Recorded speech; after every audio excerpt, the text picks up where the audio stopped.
12वां अध्याय शक्र कृष्ण संवाद कृष्ण स्तुति। श्री पराशर जी बोले, इस प्रकार गोवर्धन पर्वत का धारण और गोकुल की रक्षा हो जाने पर देवराज इंद्र को श्री कृष्णचंद्र का दर्शन करने की इच्छा हुई। अतः शत्रुजित देवराज गजराज ऐरावत पर चढ़कर गोवर्धन पर्वत पर आई और वहां संपूर्ण जगत के रक्षक गोपवेशधारी महाबलवान श्री कृष्णचंद्र को ग्वाल बालों के साथ गोए चराते देखा। हे द्विज, उन्होंने यह भी देखा कि पक्षी श्रेष्ठ गरुड़ अदृश्य भाव से उनके ऊपर रहकर अपने पंखों से उनकी छाया कर रहे हैं। तब वे ऐरावत से उतर पड़े और एकांत में श्री मधुसूदन की ओर प्रीति पूर्वक दृष्टि फैलाते हुए मुस्कुराकर बोले। इंद्र ने कहा, हे श्री कृष्णचंद्र, मैं जिस लिए आपके पास आया हूँ वह सुनिए। हे महाभाव, आप इसे अन्यथा न समझें। हे अखिलाधार परमेश्वर, आपने पृथ्वी का भार उतारने के लिए ही पृथ्वी पर अवतार लिया है। यज्ञ भंग से विरोध मानकर ही मैंने गोकुल को नष्ट करने के लिए महामेघों को आज्ञा दी थी। उन्होंने यह संहार मचाया था, किंतु आपने पर्वत को उखाड़कर गौओं को बचा लिया।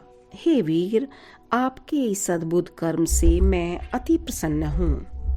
हे कृष्ण, आपने जो अपने एक हाथ पर गोवर्धन धारण किया है, इससे मैं देवताओं का प्रयोजन सिद्ध हुआ ही समझता हूँ। गौवंश की रक्षा द्वारा आपसे रक्षित कामधेनु आदि गौ से प्रेरित होकर ही मैं आपका विशेष सत्कार करने के लिए यहाँ आपके पास आया हूँ। हे कृष्ण, अब मैं गौओं के वाक्य अनुसार ही आपका उपेंद्र पद पर अभिषेक करूंगा तथा आप गौओं के इंद्र स्वामी हैं, इसलिए आपका नाम गोविंद भी होगा। श्री पराशर जी बोले, तदंतर इंद्र ने अपने वाहन गजराज ऐरावत का घंटा लिया और उसमें पवित्र जल भरकर उससे कृष्णचंद्र का अभिषेक किया। श्री कृष्णचंद्र का अभिषेक होते समय गौओं ने तुरंत ही अपने स्तनों से टपकते हुए दुग्ध से पृथ्वी को भिगो दिया। इस प्रकार गौओं के कथनानुसार श्री जनार्दन को उपेंद्र पद पर अभिषिक्त कर शचीपति इंद्र ने पुनः प्रीति और विनय पूर्वक कहा, हे महाभाग, यह तो मैंने गौओं का वचन पूरा किया।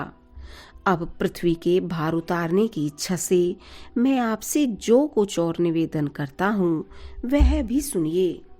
हे पृथ्वीधर, हे पुरुष सिंह, अर्जुन नामक मेरे अंश ने पृथ्वी पर अवतार लिया है। आप कृपा करके उसकी सर्वदा रक्षा करें।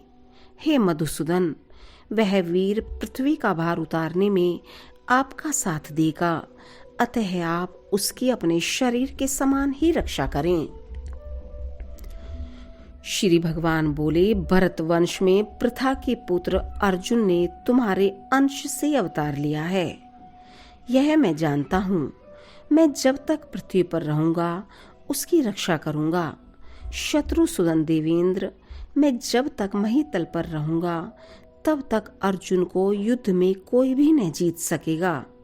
हे देवेंद्र, विशाल भुजाओं वाला कंस नामक दैत्य, अरिष्टासुर, केशी, कुवलयापीड़ और नरकासुर आदि अन्य दैत्यों का नाश होने पर यहाँ महाभारत युद्ध होगा। हे सहस्त्रनाक्ष, उसी समय है पृथ्वी का भार उतरा हुआ समझना। अब तुम प्रसन्नता पूर्वक जाओ।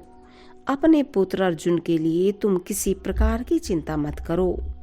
मेरे रहते हुए अर्जुन का कोई भी शत्रु सफल न हो सकेगा।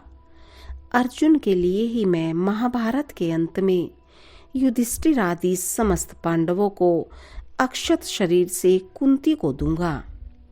श्री पराशर जी बोले, कृष्णचंद्र के ऐसा कहने पर देवराज इंद्र उनका आलिंगन कर ऐरावत हाथी पर आरूढ़ हो स्वर्ग को चले गए।